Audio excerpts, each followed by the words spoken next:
Whakaro whaaku mwhailoa fut Talenia tina nei a inga, e ala i suisuinga, manlanga inga ori e konga vaivai, o ia kālingi sa ia whakingoinga i Samoa, suisuinga e ala i konginga kamai ki a onga, whapea fo i mari ma kamai kai whai a onga, sa avea fo ia makua u e ala i langa inga ori e konga vaivai, ia peikai ua whai malanga mai New Zealand ei, ma o mai ega lau ie, ma o whaawau inga i pere kālingi ala i e konga, ngau o kou sina mai mo mai,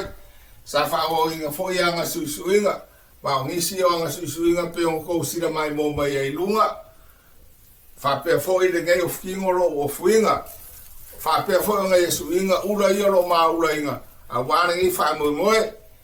ea renga kai lea o Kaling whakingo e la kou sina mai mo mai ai, whakingo i ngā ngei kura, na uia! Ika fuera sa whakingo.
Sai fora.